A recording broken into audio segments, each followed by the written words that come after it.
Start कर रहे हैं। ठीक है, हम लोग आज जो चैप्टर चालू कर रहे हैं उसका नाम है कैपिटल गेन। ठीक है, कैपिटल गेन। ठीक, हम लोग के पास इनकम टैक्स में फाइव हेड ऑफ इनकम है। हेड, 5 हेड मतलब सोर्स कितना भी हो सकता है। इनकम टैक्स में टैक्स दिखाते समय आप इन्हीं 5 में से हेड में दिखाएंगे। तो ये हेड में दिखाने के लिए आप जब भी कोई चैप्टर पढ़ते होंगे तो पहले बेसिस ऑफ चार्जेबिलिटी, चार्ज इस हेड में चार्ज होगा कि नहीं उसके लिए कुछ कंडीशन होता है। जैसे सैलरी पढ़े थे तो सैलरी हेड में दिखाने के लिए क्या था इंपॉर्टेंट बात, एम्प्लॉयर एम्प्लॉय का रिलेशनशिप। अगर वो रिलेशनशिप नहीं है तो फिर वो जो पैसा मिल रहा है आपको वो सैलरी हेड में नहीं जाएगा। डायरेक्टर का एग्जांपल लिए थे, full time part time director का ना।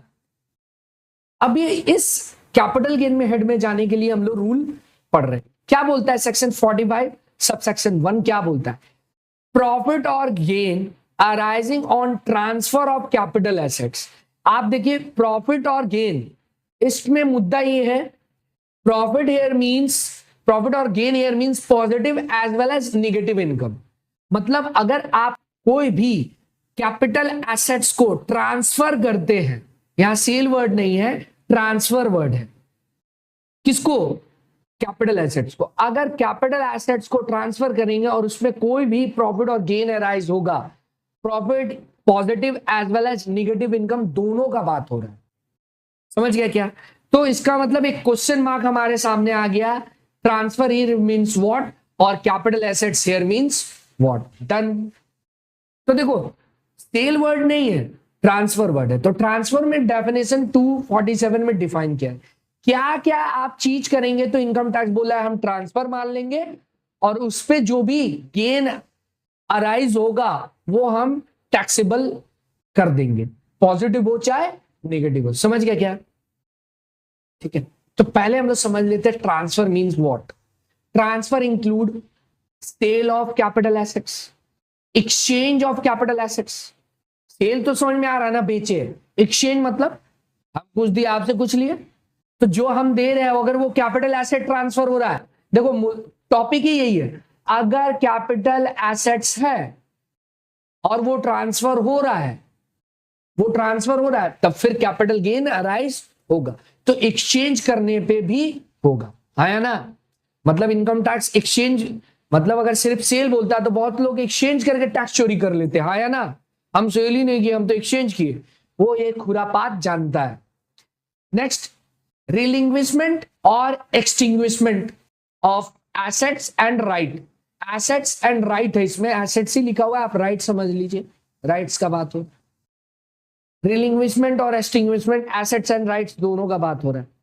रिलिंग्विशमेंट और एक्सटिंग्विशमेंट मतलब क्या होता है? अरे विड्रॉ कर लेना, छोड़ देना, ठीक है। और क्या बताएंगे, मतलब अपने त्याग कर देना अपने अधिकार को। एसेट था, 2 जन के नाम था, एक को ओनर है वो छोड़ दिया, ठीक है। या एक्सटिंग्विशमेंट मतलब समझिए आपके नाम पे डिवेंचर है, प्रेफरेंस शेयर है, कुछ है, रिडीम कर लिया, तब आपका राइट क्या हो गया? एक्सटिंग्विशमेंट हो गया, खत्म हो गया, एक्सटिंग्विश हो गया। समझ गए? तो उसमें भी रिडीम कर रहा है तो उसमें भी तो आपका क्या हो गया, एक तरह से वो ट्रांसफर हुआ, पैसा मिला ना लमसम। समझ गए? तो वो भी इसमें डाला हुआ है। कंपल्सरी एक्विजिशन बाय गवर्नमेंट, ठीक है। कंपल्सरी एक्विजिशन मींस आप देखे होंगे राम मंदिर बन रहा था तो बहुत सारे लोगों का जमीन का क्या हुआ, अधिग्रहण हुआ। सरकार डेवलपमेंट के लिए क्या किया था, अमेंड किया था।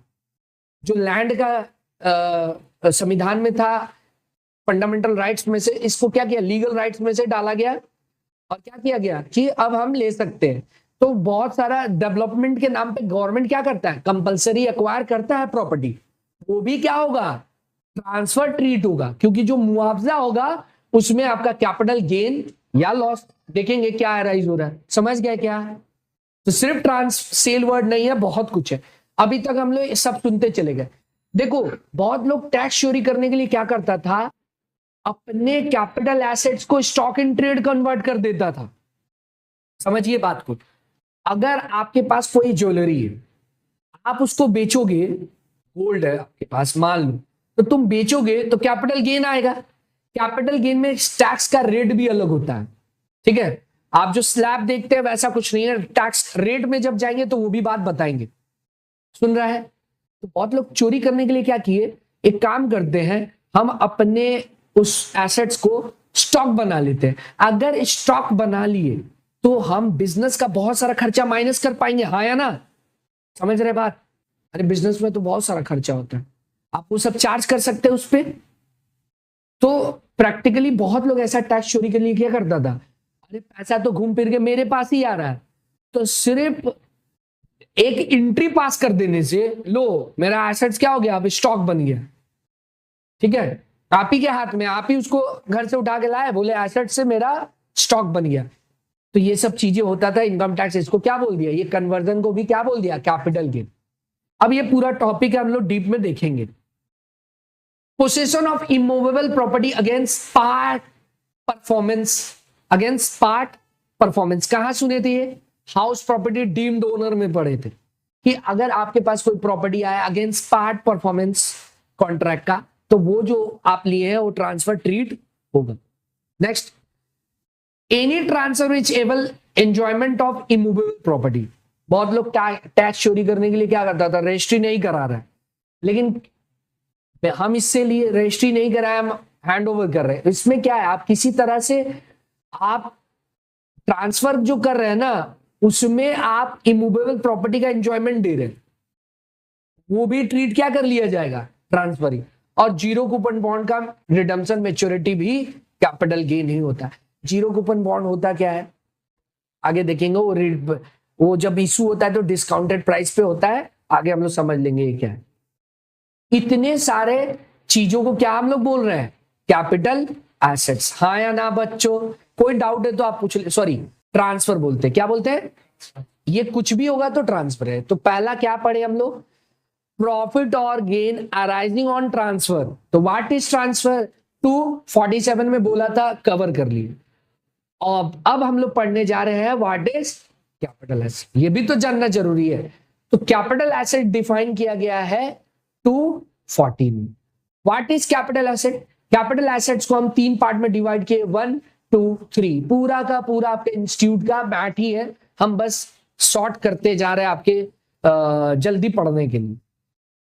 कैपिटल एसेट्स 3 तरह के चीजों पे 3 पॉइंट में बताया हुआ है क्या क्या कैपिटल एसेट्स होता है। पहला पढ़ते हैं, any kind of property, any kind मतलब movable immovable, held by an assessee whether और नॉट कनेक्शन विद बिजनेस और प्रोफेशन।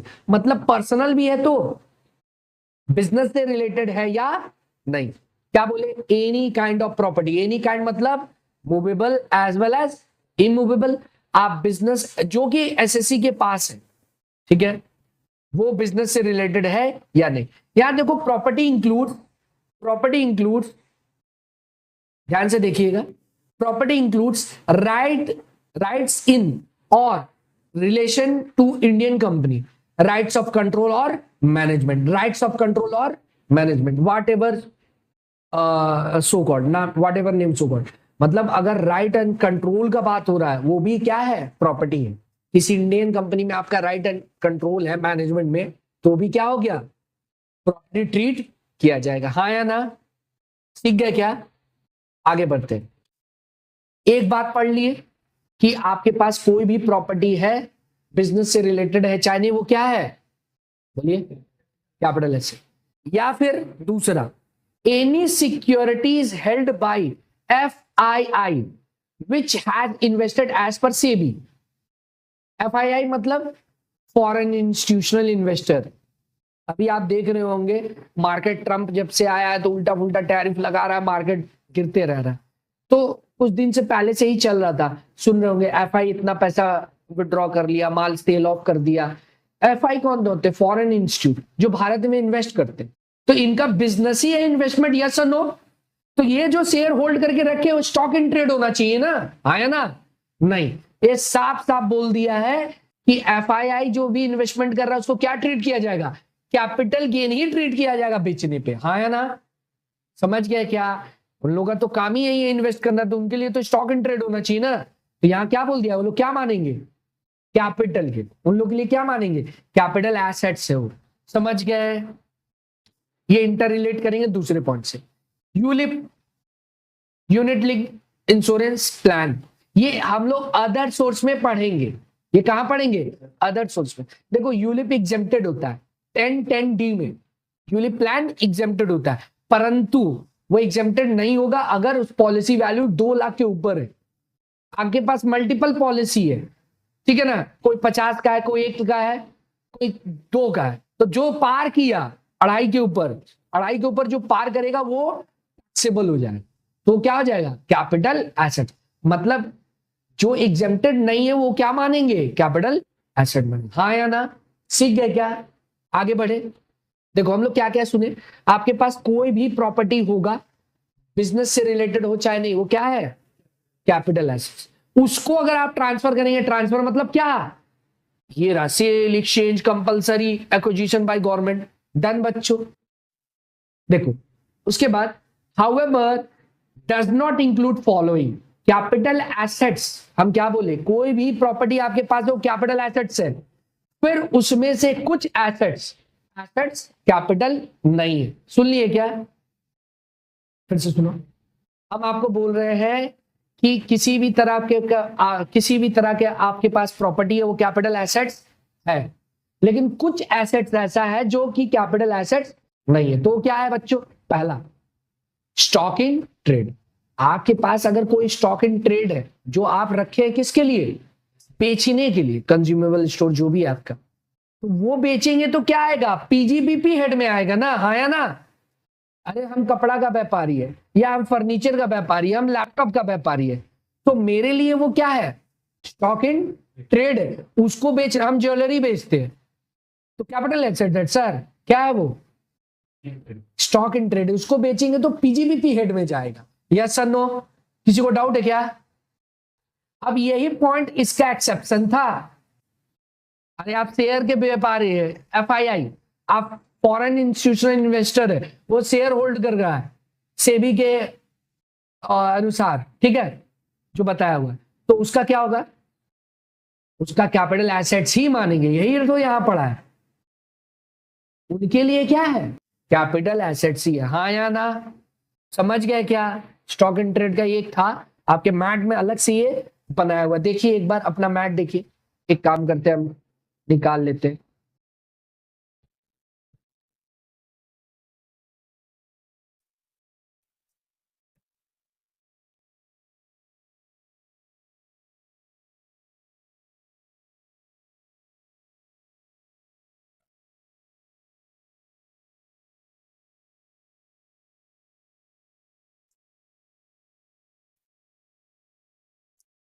बस लोड हो रहा है, ठीक है। हम लोग इन डीप में पहले, आज का क्लास क्या है, इंट्रो रखते हैं, पहले अपने मीनिंग को स्ट्रॉन्ग कर लेते हैं जो भी इसमें है।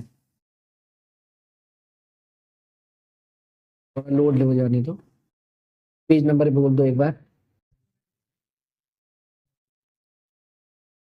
समझ में आ रहा है मन?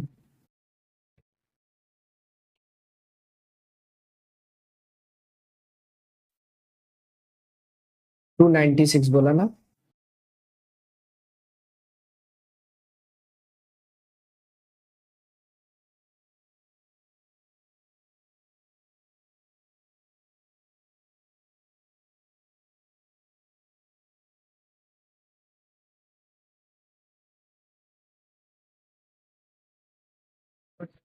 ओके ओके, पता है भाई, पता है।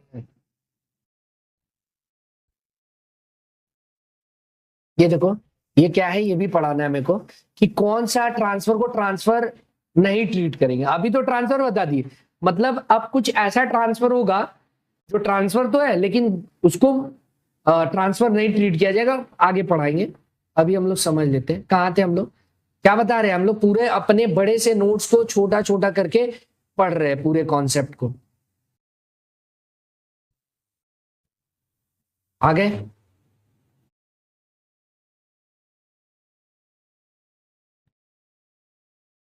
तेरह। देखिए, however any securities held by FI foreign institutional investor, ठीक है, तो वो क्या हो जाएगा?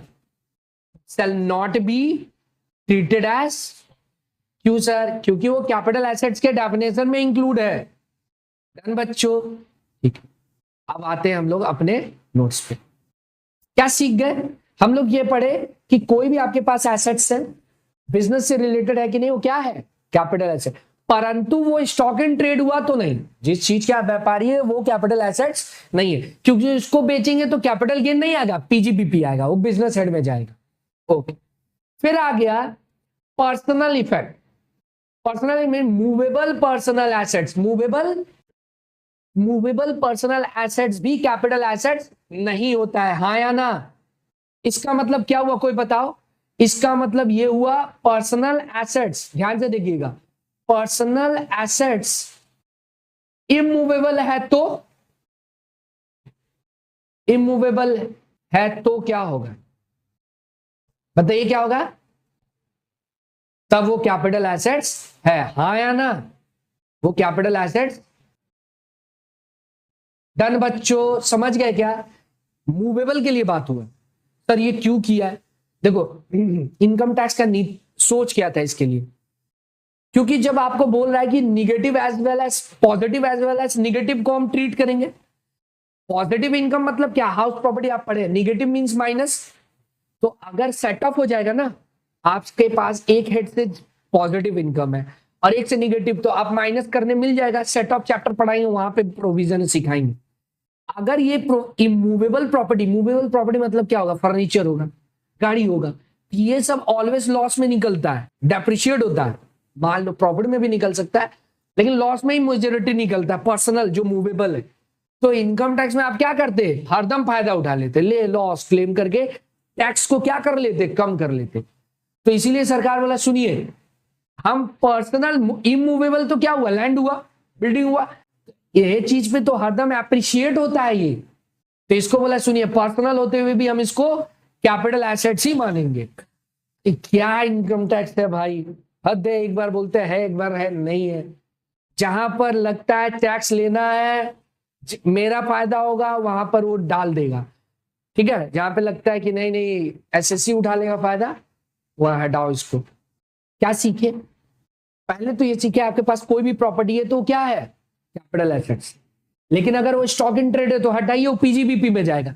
अगर पर्सनल मूवेबल एसेट्स है तो फिर वो कैपिटल एसेट्स नहीं। एक्सेप्ट, अरे फिर इसमें भी एक्सेप्शन, अभी एसेट का एक्सेप्शन पढ़े, अब उसका भी एक्सेप्शन है। हाँ, फिर सरकार फिर खड़ा हो गया आपके छाती पे और बोला नहीं सुनिए, ज्वेलरी जो होगा, कुछ ऐसा एसेट्स होता है जिसके ऊपर आप टैक्स बढ़िया माने इनकम अच्छा बना लेंगे, गेन अच्छा बना लेंगे, तो उसको बोला पर्सनल होते हुए भी हम टैक्स लेंगे। किसको किसको बोल दिया? इमूवेबल को बोल दिया, हाँ या ना? अब देखो इन सबको भी बोल दिया है। किसको किसको? ज्वेलरी। ज्वेलरी आपके पास है तो ज्वेलरी जब आज है, जैसे हम एक एग्जांपल दे रहे थे, मेरी मम्मी के पास बहुत पुराना 1200-1300 का कुछ होगा, बहुत पहले का है। आज के रेट में जो सोना चल रहा है 60-70-80 हजार हो सकता है उसका, जो रेट चेंज हो गया। अब आप बेचेंगे तो कैपिटल गेन नहीं हुआ? अरे वो तो पर्सनल है, पर्सनल पहने थे झुमका। ज्वेलरी है तो क्या हो जाएगा? कैपिटल एसेट्स हो जाएगा। समझ गए? पर्सनल होते हुए। सर ये तो इमूवेबल है। सर आप तो बोले थे मूवेबल होगा, पर्सनल होगा तो नहीं है। नहीं, गवर्नमेंट डाल दिया कि ज्वेलरी होगा तो है, हाँ या ना? मतलब अगर आप ज्वेलरी, पर्सनल ज्वेलरी बेच रहे हैं, ट्रांसफर कर रहे हैं, तो फिर उसके ऊपर क्या हो जाएगा? कैपिटल एसेट्स माना जाएगा और कैपिटल एसेट्स का ट्रांसफर माना जाएगा, हाँ या ना? आर्कोलॉजिकल कलेक्शन, ठीक है, ड्राइंग, पेंटिंग, स्कल्पचर, जो मूर्ति होता है, ठीक है, प्राचीन मूर्ति, एनी आर्ट वर्क। पहले के लोग क्या करते थे? इन सब में घुमा देते थे, एंटिक चीजें होती थी, एक तरह का लग्जरी एसेट जैसा होता था, ठीक है। तो ये सब क्या हो गया? कैपिटल एसेट ट्रीट हो गया। आप बेचिए, ट्रांसफर करिए, इसके ऊपर जो आएगा हम टैक्स ले लेंगे। डन बच्चों, सीख गए क्या? यानी ये सब भी क्या है? कैपिटल एसेट्स है, हाँ या ना बच्चों? आगे बढ़े, next, agricultural land in rural area. ग्रामीण इलाका में अगर एग्रीकल्चरल लैंड है तो वो क्या है? कैपिटल एसेट्स नहीं है। लैंड तो कैपिटल एसेट होता है सर, ग्रामीण इलाका में है तो नहीं है। ठीक है, सुन लिए क्या? और एक बात इससे रिलेटेड, वो यहां नहीं लिखा हुआ है, अगर आपके इंस्टीट्यूट के मैथ से दिखा दे रहे, म्युनिसिपैलिटी एरिया के हिसाब से अगर 10,000 पॉपुलेशन है, ठीक है ना, अर्बन लैंड का बात हो रहा है, अर्बन लैंड, ग्रामीण तो जो है, जो ग्रामीण जमीन है, एग्रीकल्चरल जमीन, उसके बेस ट्रांसफर पे कैपिटल गेन नहीं लगेगा, हाँ या ना? सुन लिए क्या? ठीक है, अरे किसान को मिलता ही क्या है, अब उसका जमीन ही तो बचता है अंत में, लाला को जो गिरवी रख के लेता है, अब उस पर भी टैक्स लगा देगा, समझ रहे हैं? तो इसीलिए एग्रीकल्चर को हटाया हुआ, किसान के पास क्या बचेगा। पंजाब का हो तो अलग बात है। क्या बताए, अब आते हैं अर्बन लैंड, अगर वहां पे पॉपुलेशन 10,000 से 1 लाख के अंदर है, तो उसका 2 लाख बोले, 2 किलोमीटर का दायरे तक का क्या मानेंगे, नॉन रूरल। और 1 लाख से 10 लाख है तो 6 किलोमीटर, और 10 लाख के ऊपर है तो 8 किलोमीटर तक। ये रहा, यहां पर एक चार्ट दिया हुआ है, देख लीजिएगा, नॉट सो इंपॉर्टेंट है। आप क्या सीखे, बोर्ड पे देखो, यही है लोकल लिमिट, क्या है 2 किलोमीटर, 6 किलोमीटर, पॉपुलेशन पे वो डिपेंड करता है। ठीक है, आगे बढ़े, नॉट सो इंपॉर्टेंट है, नहीं है, आपको बस क्या जानना है, जो ग्रामीण इलाका का जमीन है वो, बाकी आपको ज्यादा पढ़ने का मन हो तो बैठ के पढ़ते रहिएगा विवेक जैसे। फिर आते हैं गोल्ड बॉन्ड, गोल्ड बॉन्ड और special bearer bond, gold deposit bond, सबका रेट है स्पेसिफाइड किया हुआ, हम नहीं लिखे हुए। ठीक है, आप बुक में अपने मैट में देख लीजिएगा क्या रेट है, क्या क्या रेट है देख लो। ये रहा 6.5% गोल्ड बॉन्ड 1977 का, 7% गोल्ड बॉन्ड 1980 का, नेशनल डिफेंस बॉन्ड 1980 का, और स्पेशल बियरर बॉन्ड, ये सब क्या है आपका, इस सब में इन्वेस्टेड है, ये सब का क्या होगा, मैच्योरिटी जो है टैक्सेबल नहीं है, ये सब कैपिटल एसेट्स नहीं है। ठीक है, अच्छा, इसके ऊपर जो इंटरेस्ट भी मिलेगा वो भी क्या है, 10-15 में एग्जेम्प्टेड है, देख लीजिए लिखा हुआ है नोट में। Interest on forward bond and deposit, इन दोनों का बात हो रहा है, इन दोनों के ऊपर क्या है, ये एग्जेम्प्टेड होता है अंदर 10, क्या था 10 50, ठीक है, एग्जेम्प्टेड अंडर डन। बच्चों आगे बढ़े, अभी आप लोग क्या सीखे, transfer as well as capital assets.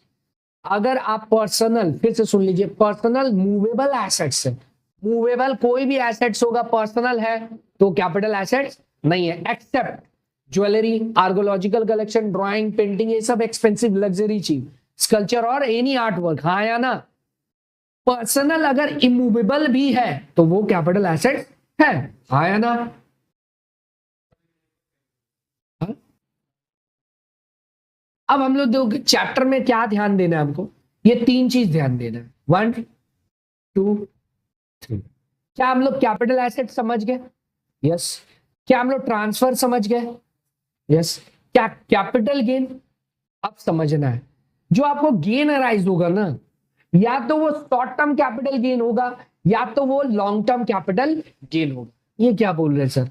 अरे मान ले इसके पास लैंड है, अमन के पास लैंड है, ठीक है, और उस लैंड को बेच दिया, जैसे मान ले इसके पास जमीन था और जो भी है इसको पापा से मिला था पुश्तैनी, आज वो बेच दे रहा मान लो 1 करोड़ में, तो इनकम टैक्स डिपार्टमेंट इसको शॉर्ट टर्म मानेगा कि लॉन्ग टर्म मानेगा? आप बताइए अमन जी, आपका जमीन है, ये शॉर्ट टर्म कैपिटल गेन है कि लॉन्ग टर्म? और ये 1 करोड़ है,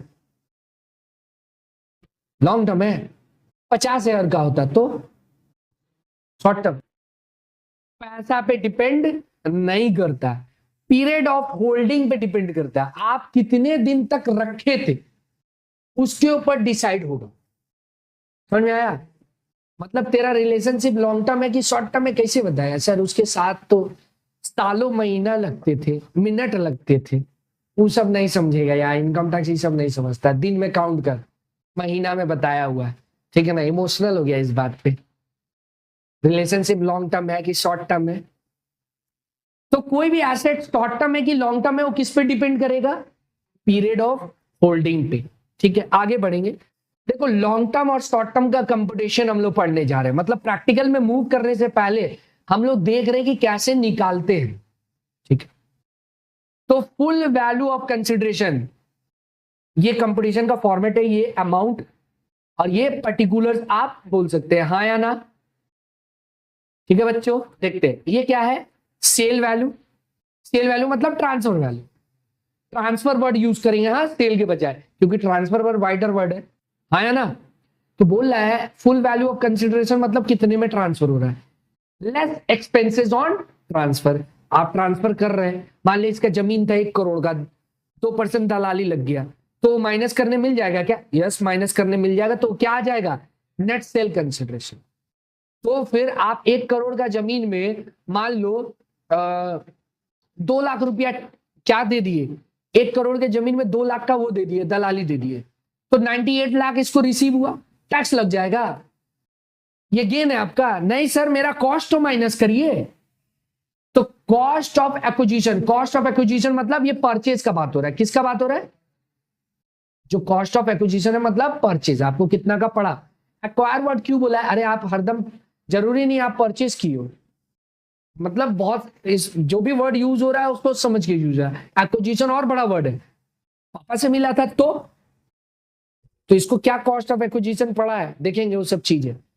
एंड कॉस्ट ऑफ इंप्रूवमेंट, उसके ऊपर अगर कोई कॉस्ट ऑफ इंप्रूवमेंट किया है तो वो भी माइनस करने मिल जाएगा, ठीक है ना। मतलब इसका जमीन था, बाउंड्री वाउंड्री कराया है, ठीक है, सेडवर्ड कराया, कैपिटल एक्सपेंडिचर वो इंप्रूवमेंट होता है। ज्वेलरी का एग्जांपल लो, ज्वेलरी है इसके पास, अब ज्वेलरी था, मान ले इसके पास मम्मी का हार था सोने का, अब उसमें हीरा बैठवा दिया, तो इंप्रूवमेंट है ना।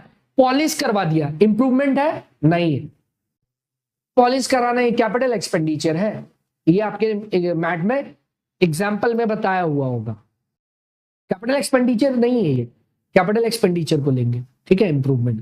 डन बच्चों, आगे बढ़े।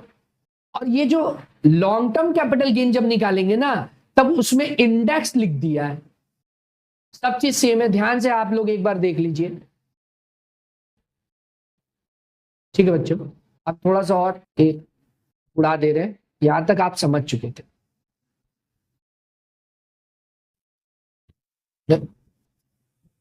कंपोजिशन ऑफ था ना, हम लोग ये कर रहे थे, ये क्या बता दिए क्या है, सेल वैल्यू है, ठीक है, ये एक्सपेंसेस जो भी है माइनस कर दिए, नेट सेल आ गया, ये आपको कॉस्ट माइनस करने मिल गया। यहां पर भी देखिए क्या लिखा हुआ है, ध्यान से देखिए, cost of acquisition, cost of improvement long term में, लेकिन एक वर्ड आगे में जोड़ दिया गया, क्या है वो, ये इंडेक्स क्या है सर, हालांकि इसके ऊपर अमेंडमेंट है, बताएंगे क्या है अमेंडमेंट। इंडेक्स अब नहीं लगेगा, कब से नहीं लगेगा, कुछ है समझेंगे हम लोग, पहले जो है नॉर्मल वो बात समझ रहे। इंडेक्स लिख दिया, index cost of acquisition, index क्या है वही हमें अभी थोड़ा सा समझना है।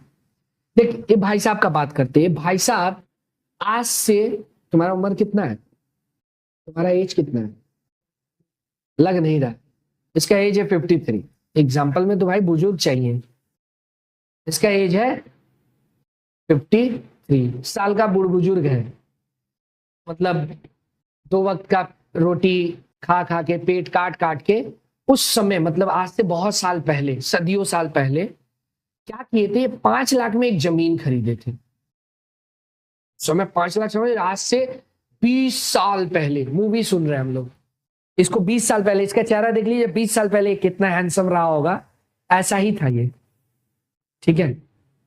20 साल पहले 5 लाख में कोई एसेट्स खरीदा था, आज मेहनत मेहनत करके बुढ़ापा आया, बाल बच्चा पाल वाल दिया है, कोई पूछ नहीं रहा इसको, ठीक है, बुढ़ापा में। अब इसके बुढ़िया जो है इसकी जीवन साथी बोलिए जी जमीनिया जो था बेच देते तो बुढ़ापा का सहारा बन जाता, अब ये क्या किया, इस जमीन को 1.5 करोड़ में बेचा है, बुढ़ाओं के पास बहुत माल है, बच्चा पूछने लगा इसको 2 2 4, ठीक है ना, 1.5 करोड़ में बेच दिया। ठीक है, तो इसके बच्चे भी पूछने लगे, अरे पापा जी, नाती बता दादा दादा आ रहा है इसके पास। तो अब ये तो जान रहा है कि ये पैसा के लालच में आ रहा है। इसके नाती पोता के साथ, बाल बच्चा के साथ साथ इनकम टैक्स भी आ गया। अब तक बुढ़ाओं को कोई नहीं पूछ रहा था कि कैसे झोपड़ी में रह रहा है, इनकम टैक्स आ जाएगा। चाचा, एग्रीकल्चरल लैंड नहीं है, अर्बन लैंड है, जहां लिए तो विकास हो गया, अर्बन लैंड हो गया। ये चाचा टैक्स दीजिए, कितना? 5 लाख माइनस कर दीजिए अपना कॉस्ट। इंप्रूवमेंट कुछ किया? नहीं चाचा, नहीं किए, कुछ भी नहीं किए। तो इसका मतलब कितना हो रहा है? 1,45,00,000 रुपया हो रहा है ना? देखो तो सही, ठीक है ना?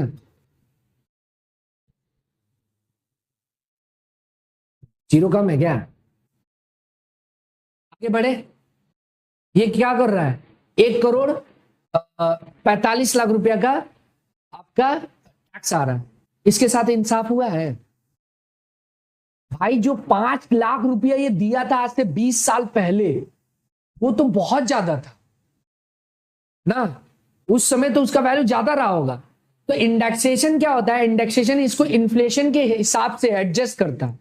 आज इस 5 लाख का क्या वैल्यू होगा, इनकम टैक्स आपको प्रोविजन अप्लाई करके कन्वर्ट करने देता है। ये है इंडेक्सेशन, हाँ या ना? समझे बात? तो यहां पर क्या कर रहा है, मतलब इन्फ्लेशन के हिसाब से उस 5 लाख को आज क्या वैल्यू होगा। चाचा खुश हो गए, ठीक है चलिए, मेरे लिए कुछ तो सोचा, बाल बच्चा नहीं सोचा, इनकम टैक्स तो सोचा। तो ट्वीट करेगा ये, तुरंत ट्विटर चला रहा है चाचा, निर्मला जी थैंक यू, ये बुढ़ापा में मेरा इंडेक्सेशन का बेनिफिट देने के लिए। आगे इसको क्या पता कुछ अमेंडमेंट आ जाए। इंडेक्सेशन समझ गए क्या होता है, ये कैसे अप्लाई होगा समझेंगे। मतलब आपके कॉस्ट को पीछे जो दिए थे लॉन्ग टर्म के एसेट्स में, आपको इसको करंट क्या होना चाहिए चेंज करने मिलेगा, हाँ या ना? समझ गए क्या? कुछ है टॉपिक। और इसके अलावा फिर डिडक्शन मिलेगा। सेक्शन 54 में अलग अलग बी ए ऐसे करके बहुत सारे सेक्शन है, इन दोनों में मिलता है। किसमें क्या मिलेगा पढ़ेंगे हम लोग। तो ये ओवरऑल क्या है, कंपटीशन का तरीका है। अब आते हैं हम लोग ये पता करते हैं how to find out whether the capital assets is short term और लॉन्ग टर्म। यानी आप इसको टाइप्स ऑफ कैपिटल एसेट बोल सकते हैं। टाइप्स ऑफ कैपिटल एसेट 2 तरह का है, शॉर्ट टर्म और, या तो वो शॉर्ट टर्म होगा या तो वो लॉन्ग टर्म होगा। तो वो किस पे डिपेंड करता है बताइए? डिपेंड अपॉन होल्डिंग के ऊपर, कितने दिन आप पकड़ के रखे थे अपने पास। ठीक है, तो देखो capital assets, short term capital assets क्या होता है डिफाइन किया हुआ है, और लॉन्ग टर्म कैपिटल एसेट्स क्या होता है जो शॉर्ट टर्म कैपिटल एसेट्स नहीं है। पहले आते हैं शॉर्ट टर्म कैपिटल एसेट्स होता क्या। 3 पार्ट में डिवाइड किया गया है। ठीक है बच्चों, दिख रहा है क्या आपको? स्टार्ट किया जाए। पहला listed securities. Listed securities means equity preference जो भी स्टॉक मार्केट में एनएससी बीएससी में लिस्टेड है, ठीक है ना, या यूनिट ऑफ यूटीआई या इक्विटी ओरिएंटेड म्यूचुअल फंड जिसमें 90% और 65% का इक्विटी में पैसा लगा हुआ हो। नॉट सो इंपॉर्टेंट, बस आप इतना जान के रखिए, ठीक है, कि इक्विटी ओरिएंटेड म्यूचुअल फंड में इन्वेस्ट कर रहे हैं। तो इन सब का शॉर्ट टर्म है कि लॉन्ग टर्म है कैसे डिसाइड होगा? अगर 12 महीना तक होल्ड किए हैं तो वो शॉर्ट टर्म है, 12 महीना से ज्यादा होल्ड किए हैं तो लॉन्ग टर्म है। सुन लिए क्या? उसके बाद अगर अनलिस्टेड है, लिस्टेड का तो बात कर लिए, अगर अनलिस्टेड है या फिर वो लैंड या बिल्डिंग है या बोथ है, तब उसके लिए 24 महीना है। अगर अप टू 24 महीना होल्ड किए तो शॉर्ट टर्म है, उससे ज्यादा है तो लॉन्ग टर्म। इसके अलावा, इन दोनों के अलावा कोई भी एसेट्स है तो उसके लिए कितना है? 36 है। 36 आएगी, 36 जाएगी, मेरी वाली मम्मी लाएगी, प्रोविजन। ठीक है अमन, ठीक था ना? यही है क्या? आगे बढ़े। अब देखो इसमें एक छोटा सा अमेंडमेंट है। 23/7/24 को, मतलब 22 के रात को सपना आया फाइनेंस मिनिस्टर को, और उस सपने में कुछ धीमी माँ का दर्शन आया। बोली ये 36 वाला का बहुत गलत यूज हो रहा है, बच्चे ट्रेंडिंग कर रहे, 36 जाएगी, 36 जाएगी, मेरी वाली मम्मी लाएगी। बहुत गलत मैसेज जा रहा है समाज में, इसको हटा दीजिए, 24 कर दीजिए। तो अब 23/7 मतलब 23/7 के से जो भी एसेट्स होगा उसके लिए ये 36 का मन नहीं है, सबके लिए क्या है, लॉन्ग टर्म के लिए 24। इसके लिए तो 12 ही है, इन दोनों के लिए अब क्या हो गया 24 महीने। 23/7 24 से जो ट्रांसफर होगा, हाँ या ना, उसके पहले है तो वही 36 आएगी, 36 जाएगी वाला है। ठीक है, आगे बढ़े क्या, आप कैसे डिसाइड करेंगे शॉर्ट टर्म है या लॉन्ग टर्म है, पीरियड ऑफ होल्डिंग्स। सर एक इलस्ट्रेशन करा देते, एक शॉर्ट टर्म क्या होगा, लॉन्ग टर्म, तो मजा आ जाता के बाद से तब देखेंगे। हाँ, विथ इफेक्ट फ्रॉम 23/7, तब उसके लिए 24 वाला देखेंगे, उसके पहले तो 36 वाला देखेंगे। पीरियड में तो हाँ, तुम कुछ एसेट अभी बेचा, मतलब आपका कैलकुलेट आपके ऊपर बर्डन हो गया। कुछ एसेट अगर पहले बेच रहे होंगे तो वो नियम लो, फिर बाद में बेच रहे होंगे तो वो नियम लो। प्रोविजन आपको ज्यादा चलाना होगा दिमाग में। आइए एक सम्स देख लेते पहले लॉन्ग टर्म और शॉर्ट टर्म पे। ये रहा आपके सामने एक इलस्ट्रेशन है मैट का, देख लीजिए, ज्वेलरी, ठीक है, फ्रॉम 1/7/19 से लेके कब बेचे हैं बताओ, और 24 क्यों लिख दिया सर, 36 लिखे थे ना आप, ये तो 24 लिखा है। कब हुआ है ट्रांसफर, देखो कितना डेट हो गया, 24 पार हो गया ना, 23/7। अरे अमेंड ली है यार, डाउनलोड की है नहीं है क्या, इसीलिए तो यहां से दिखा रहे हैं। आगे बढ़े, अब वोट पे ध्यान दो। नेक्स्ट लिस्टेड शेयर के लिए सेम है 12 महीना, मतलब आप देखो यहां पर सबको किस में चेंज किया हुआ है, 36 किसी में लिखे है क्या, क्या है सारा में तो पढ़ते हैं। देखिए सर आप तो बोले थे 23/7/24, यहां देखिए पहले है और 24 लिख दिया है। अरे वो किसके लिए था, अनलिस्टेड और लैंड बिल्डिंग के लिए 24 ही है, हाँ या ना। अरे हाँ हाँ सर, हाँ माय मिस्टेक, डन। सीख गए क्या, समझ गए क्या कैसे निकालेंगे, उस डेट के बाद से तो आपको देखना है, ठीक है, उसके पहले तो ये आप खुद से करिए, 2 मिनट दिए आप देख लीजिए, नहीं देखिएगा,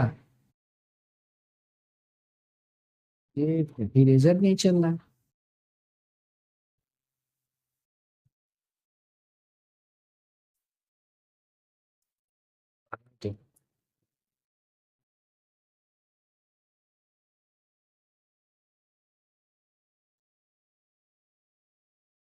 देख लिए बच्चों, कर लीजिएगा, ठीक है। ट्रांसफर हम लोग पढ़ रहे थे, यहां देख लीजिए ट्रांसफर क्या क्या दिया हुआ है, देख लीजिए यही सब हम लोग वहां शॉर्ट में लिखे थे। यस सर, अब इनको डीप में बताया हुआ, एक्सचेंज का मतलब क्या है, रिलिंग्विशमेंट का मतलब क्या है, एक्सटिंग्विशमेंट का मतलब क्या है, ठीक है, बोल चुके हैं। फॉरफीचर ऑफ शेयर एक चीज दिया है, कंपलसरी एक्विजिशन आगे है ये टॉपिक। अब यही तो हम लोग को पढ़ना है।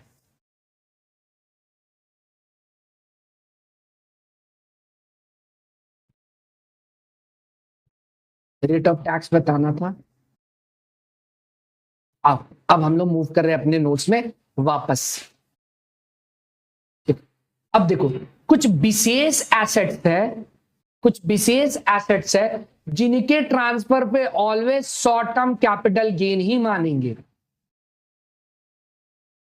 सर पीरियड ऑफ होल्डिंग नहीं देखेंगे, नहीं यार, इनकम टैक्स क्या करता है, एक चीज नहीं बोल पाता है क्या, पीरियड ऑफ होल्डिंग देखना है, पहले बोल दे रहा है देखना है, फिर बोला नहीं नहीं यहां नहीं देखना है।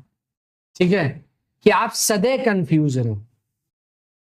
कुछ परिस्थिति ऐसा है जिसमें पीरियड ऑफ होल्डिंग नहीं देखेंगे, always treated as short term. ठीक है, वो क्या क्या है पढ़ते हैं, ये इंटर रिलेटेड है किससे, पीजीबीपी से, वहां हम लोग पढ़ते हैं।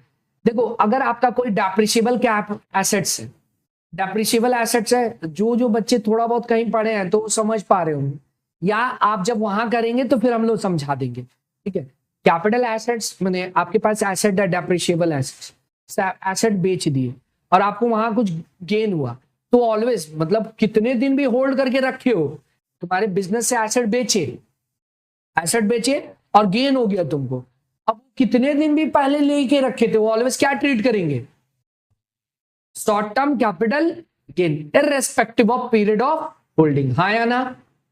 डन है क्या बच्चों? Capital asset, depreciable capital asset जो भी आपके पास है, आप उसको ट्रांसफर कर रहे हैं, 20 साल पहले लियो, कितना भी लियो, गेन हुआ है, कौन सा मानेंगे? Short term capital asset. Done. Gain arising from the transfer of market linked debenture, ठीक है, और specified and unit of specified mutual fund. अब मार्केट लिंक डिवेंचर क्या होता है? मतलब वो स्क्रिप्ट है, सिक्योरिटी है, जिसमें पैसा किसमें इन्वेस्ट हो रहा है? Other than equity oriented fund, depth fund में पैसा इन्वेस्ट हो रहा है। म्यूचुअल फंड के बारे में अगर थोड़ा बहुत आइडिया होगा तो आप समझ पा रहे होंगे, सुन लीजिए। अदर देन इक्विटी ओरिएंटेड जो फंड होता है ना, डेप्थ फंड, उसमें अगर इन्वेस्टेड है तो उसको ऑलवेज क्या मानेंगे? शॉर्ट टर्म कैपिटल गेन, उनके ट्रांसफर पे, ठीक है बच्चों, पढ़ लीजिए, यही लिखा हुआ है। एंड स्पेसिफाइड म्यूचुअल फंड किसको बोला है? A mutual fund whatever name called where not more than 35%, मतलब कम से कम 35%, यहां पर था 65 और 90%, वो इक्विटी ओरिएंटेड होता है, ठीक है ना। स्पेसिफाइड म्यूचुअल फंड में जिसमें लेस देन 35% आपका डोमेस्टिक कंपनी में इक्विटी में है, मतलब मेजोरिटी किस में है? डेप्थ फंड में है, तो उन लोगों के लिए क्या हो जाएगा? Always short term capital gain माने। किस में आएगा? एमसीक्यू में आ सकता है, शॉर्ट वाले जो क्वेश्चन होता है उन सब में ये आ सकता है। हाँ या ना बच्चों? आगे बढ़े। अब आ रहे हम लोग इंडेक्स बेनिफिट। इंडेक्स बेनिफिट ही तो बढ़ा देते, ठीक है। तो इंडेक्स बेनिफिट क्या होता है? इंडेक्स बेनिफिट कैसे निकालेंगे? यहां पर जब इंडेक्स बेनिफिट लेंगे कॉस्ट, तो हम ये क्या बताइए क्यों ले रहे? किसी को इस पर डाउट है क्या? अमन, तेरे पास कोई लैंड है, तू 1 करोड़ रुपया में उसको बेच रहा है, ठीक है, माइनस कर दीजिए आप 2 लाख रुपया ब्रोकरेज दिए, आ गया ने ये फुल वैल्यू कंसिडरेशन इसको बोलेंगे, और ये एक्सपेंस माइनस किए तो ये आ गया आपका क्या? नेट सेल कंसिडरेशन या नेट कंसिडरेशन, कितना? 98 लाख, यस और नो। लेस इसका कॉस्ट कितना था? 5 लाख। अगर शॉर्ट टर्म कैपिटल गेन होता, इंप्रूवमेंट कॉस्ट कुछ है, कॉस्ट ऑफ इंप्रूवमेंट नील है, मान लो कुछ भी नहीं किया, तो यही होता। लेकिन अगर ये लॉन्ग टर्म कैपिटल एसेट्स है, यानी 24 महीना या 12 महीना वाला जो कंडीशन है, 36 अभी इग्नोर करके चल रहे है, नहीं मान के चल रहे नया के हिसाब से, तो अगर आप 24 महीना से ज्यादा होल्ड करके रखे तब तो इंडेक्सेशन का बेनिफिट मिलेगा। क्यों मिलेगा सर? जो आज से 2 साल 4 साल पहले वैल्यू था आपके 5 लाख का, वो तो और बढ़ चुका होगा ना।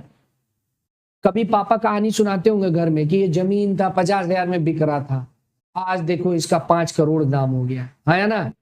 पापा ले लिए होते उस समय, अरे उस समय 50,000 या 5 लाख जो था आज के 50 लाख के या 5 करोड़ के बराबर था, है ना, इन्फ्लेशन के हिसाब से। तो इंडेक्सेशन का बेनिफिट दिया जाता है, इसको इंटू करके क्या किया जाता है? इसको इंटू करके आज के रेट में कन्वर्ट किया जाता है, हाँ या ना। तो उसका फॉर्मूला क्या? देखिए क्या करते हैं, इंडेक्स कॉस्ट ऑफ एक्विजिशन का फॉर्मूला क्या है? देखो इंडेक्स ऑफ, अच्छा टैक्स कौन से ईयर लगेगा सब कुछ बता दिए, एक चीज छूट गया था। यहां पर हम लोग क्या पढ़ रहे हैं? There must be capital assets और transfer of capital asset during the previous year, और वो एग्जेम्प्टेड ट्रांसफर नहीं होना चाहिए। कुछ ट्रांसफर एग्जेम्प्टेड होता है, ठीक है, कुछ हम तो एग्जाम्पल में भी लिए, और कुछ का पूरा लिस्ट हम दिखाएंगे कौन कौन सा एग्जेम्प्टेड ट्रांसफर है। सुनिए, क्या आपको टैक्स कैपिटल गेन में कब देना है? कि पहले तो कैपिटल एसेट्स होना चाहिए और during the previous year transfer होना चाहिए। ट्रांसफर ईयर में, प्रीवियस ईयर में ट्रांसफर हुआ, उस ईयर में टैक्स हो जाएगा, हाँ या ना। जिस ईयर ट्रांसफर हुआ उस ईयर टैक्स हो जाएगा। इसका भी कुछ एक्सेप्शन है जिसमें ईयर ऑफ टैक्सेबिलिटी बदल जाता है। ईयर ऑफ टैक्सेबिलिटी क्या होगा? जिस ईयर ट्रांसफर हुआ। कुछ केसेस में बदलेगा, हम लोग देखेंगे, हाँ या ना। आगे बढ़ते अब आते हैं इंडेक्सेशन का बेनिफिट क्या होगा। कॉस्ट ऑफ एक्विजिशन लेंगे, मतलब 5 lakh into index of year है ये, Y R means year of transfer. Year of transfer मतलब जिस साल आप ट्रांसफर किए हैं, यानी प्रीवियस ईयर अभी बात चल रहा है, उसका इंडेक्स लेंगे। इंडेक्स इनकम टैक्स डिपार्टमेंट आपको देगा। ये रहा इंडेक्स, ठीक है, 24-25 तक का इंडेक्स दिया हुआ है, ठीक। तो यहां पर इंडेक्स क्या होगा? ईयर ऑफ ट्रांसफर क्या लेंगे ये, ठीक है, हाँ या ना। जैसे ये 5 लाख आज बेच रहा होता तो यहां क्या लिखते? इंटू 63, यही है, divide by index year of जब खरीदे थे, जब एक्वायर किए थे, उस समय क्या इंडेक्स था। तो मान लो तुम कब किया था, मान लो आज से 20 साल पहले, तो आज अभी 2025 चल रहा है, मान लो 2005, तो ये वाला हुआ इंडेक्स 5-6, या ये होगा कोई भी एक मान लो जिसमें फॉल कर रहा है। डेट के हिसाब से हम लोग समझेंगे किसमें फॉल कर रहा है, डेट किसमें फॉल कर रहा है। मान लो खरीदा कब था, 1/6/25 को खरीदा, 5 को खरीदा था, बताओ किसमें फॉल हुआ, इसमें 5-6 में हुआ ना, आया ना, समझ रहे। तो ये नीचे में इंडेक्स ले लिया जाएगा, हेमंत समझा। तो नीचे में क्या इंडेक्स आ जाएगा, 117, और इसको कन्वर्ट करिए, देखिए क्या आ जाएगा, कैलकुलेटर चलाइए।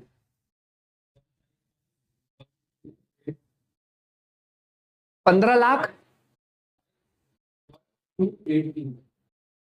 15,51,282 देख रहे हैं। 5 लाख का पैसा आज कितना बोल रहे हैं, तो कुछ तो बेनिफिट मिलता अगला को। सेम चीज इंडेक्स कॉस्ट ऑफ इंप्रूवमेंट में लेंगे, index of year of transfer. Year of transfer obvious सा बात है, तुम लोग सम्स बनाएगा तो इसी साल का ना देगा, आमतौर पे यही साल का तो प्रीवियस ईयर देगा। हाँ, तो ईयर ऑफ ट्रांसफर जो होगा वो उसका इंडेक्स ले लेंगे, और इंडेक्स ऑफ इंप्रूवमेंट, मान ले बीच में इंप्रूवमेंट कराता तो इनमें से जो साल में पड़ता वो इंडेक्स लेते। समझ गए क्या? ऐसे इंडेक्स होता है।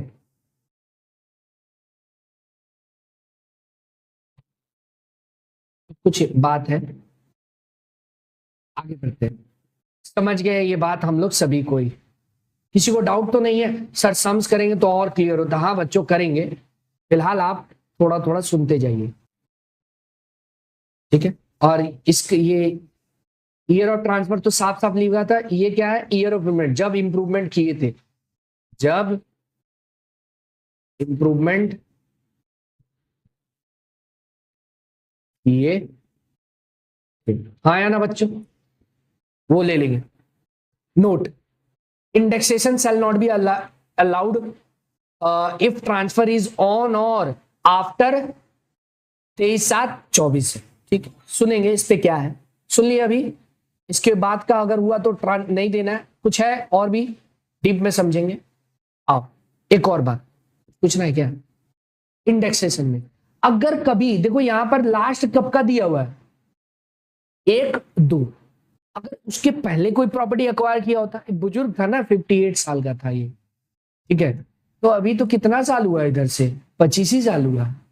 उम्र एकदम बचपन में चाय बेच के खरीदा था, बचपन से ही हार्ड वर्क कर रहा है, ठीक है। तो बहुत पहले खरीदा था, कितना पहले खरीदा था दादाजी, तो मान लो दादाजी हम लोग को बताए, अभी कांपते कांपते बताए, अब खरीदे थे हम जब तारों के नीचे से बंगाल में आए थे 1990-80 में। उसी समय बुढ़िया भी हमको मिली थी, स्टेशन पे हम चाय बेच रहे थे, वो क्या बेच रही थी, बैटरी टॉर्च बेच रही थी, रेडियो का जमाना। उसी में हम लोग का क्या हो गया, प्रेम हो गया। कहानी सब मत सुनाइए, टैक्स का बात बताइए थी। अगर कोई भी प्रॉपर्टी बिफोर 1 मतलब 2001 1-2 के पहले, सिंस लास्ट इंडेक्स इज 1-2 है तो 100 है। What happen if asset is acquired before 1/4/2001, उसके पहले एक्वायर किया गया है तो in such case cost of acquisition will be higher of 2। क्या लेंगे? एक्चुअल कॉस्ट और fair market value as on 1/4/2001, दोनों में जो हायर होगा वो ले लेंगे cost of acquisition. In case of immovable property lower of 2, fair market value, stamp duty value. Sir अगर इंप्रूवमेंट कॉस्ट भी है तो इग्नोर करेंगे, इग्नोर, हाँ, इंप्रूवमेंट कॉस्ट को क्या करेंगे? इग्नोर करेंगे। उसके बाद क्या है तो लेंगे, इंडेक्स भी अवेलेबल है। इसका मतलब आप क्या सीखे? कोई भी एसेट्स बिफोर 1/4/2001 एक्वायर है तो उसका इंडेक्स नीचे बेस ऑलवेज 100 होगा, और कॉस्ट क्या होगा? आप कितना में खरीदे रेलिवेंट नहीं है। 1/4/2001 को उसका क्या मार्केट वैल्यू है और एक्चुअल कॉस्ट है, जो हायर होगा वो लेंगे, जो हायर होगा वो लेंगे, अकेले कॉस्ट को नहीं देखेंगे। हाँ या ना? एग्जाम्पल तो दादाजी पे एग्जाम्पल लेते। दादाजी खरीदे थे 5 लाख में जब ये 1980 में आए थे बंगाल, ठीक है। एक धोती, सर बुढ़ापा, हाँ उस समय धोती ही पहनता था, गरीब थे ना, चाय बेचने आए थे, और 5 लाख में खरीदे थे, ठीक है। और इनकम टैक्स डिपार्टमेंट क्या बोल रहा है? तो जब ये कॉस्ट ऑफ इंडेक्स अप्लाई कर रहे होंगे तो 1/4/2001 में क्या वैल्यू था? इस प्रॉपर्टी का 8 लाख वैल्यू चल रहा है, तो बताओ कॉस्ट ऑफ इंडेक्स लेते समय सम्स में 5 लाख लेंगे कि 8 लाख लेंगे? सर कम हो गया, कम आमतौर पे होगा नहीं, अगर हो गया तो 5 लाख ले जो हायर हो। डन। अब इसी बात पे एक मैजिक देखिए, देखिए मैजिक, देखिए आगे बढ़ते हैं, आगे बढ़े। और इंप्रूवमेंट सर क्या करेंगे? इंप्रूवमेंट कॉस्ट इग्नोर करेंगे। तो जागती हो रहा है इसके साथ बेचारा भी, उतना 20 साल इंप्रूवमेंट नहीं किया होगा, किया होगा, बोरा में डाल दीजिए उसको, ठीक है, इग्नोर। जैसे अब तक आपको बुढ़िया कर रही है, बच्चे कर रहे, सॉरी बच्चे इग्नोर कर रहे। ये एक सम्स है, सॉल्व कर दिया हुआ है क्या? हाँ कर दिया। सर एक एग्जांपल देख लेते हैं तो हम लोग समझ जाएंगे। Mister x purchase a house property during 1994 for 20,000 रुपया, ठीक है। ऑब्वियस बात है 2001 के पहले का देगा तो fair market value as on 1 देगा, हाँ या ना? तभी तो सम्स बनेगा। नहीं दिया तो बनेगा कैसे? नहीं दिया तो नहीं बनेगा भाई, कहां से बनेगा? आप कुछ अज्यूम कर लीजिएगा, वही सेम यही मार्केट वैल्यू है। ओ ठीक है। He spend following amount on improvement. 95-96 को इग्नोर करिए, हाँ या ना? जब तुमको बाल बच्चा सीरियस नहीं ले रहा है तो इंप्रूवमेंट को सीरियस मैंने इग्नोर करेगा कि नहीं? इग्नोर कर देगा। लेकिन 8-9 में हुआ है, 2001 के बाद है, तब ले लेंगे, ठीक है। और 5 जुलाई 2023, अभी का डेट ले लो, ये 24 कर लो। He the house was sold for 19,50,000 और 25,000 ब्रोकरेज दिया। असेसमेंट ईयर चेंज कर लीजिए, हम लोग 24 चेंज किए ना, ठीक है। तो क्या हो जाएगा? 19,50,000 में बेच रहा है, ब्रोकरेज माइनस की नेट सेल कंसिडरेशन आए, कॉस्ट देखिए कौन सा लेंगे, 20,000 लेंगे कि 1,10,000 लेंगे, विच एवर इज। और क्योंकि 2001 के पहले का प्रॉपर्टी है तो इंडेक्स में बेस क्या होगा, और ईयर ऑफ ट्रांसफरेबिलिटी का इंडेक्स क्या है? सर इस एग्जांपल में ये था, अरे असेसमेंट ईयर पीछे का बता रहे थे, इसमें क्या हो जाएगा? 363 हो जाएगा, हाँ या ना? तो आप उसको चेंज कर लीजिएगा, क्या हो जाएगा? चेंज करो तो हिसाब बता दो।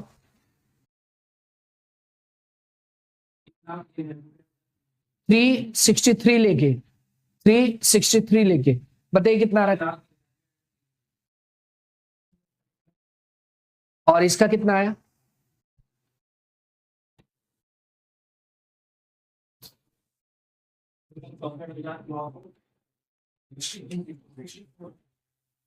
डन बच्चों, जो आएगा वो फाइनल है। अच्छा एग्जाम्पशन भी मिलता है, अभी बताया नहीं है तो यही है। क्या आप बेस समझ गए चैप्टर का? अभी तो आते चला जाएगा, बहुत कुछ इन डेप्थ करना है, ठीक है। आज के लिए युद्ध विराम यहीं पे करते हैं, क्योंकि कुछ बच्चों का चेहरा से पता चल रहा है अब नहीं ले पा रहा है।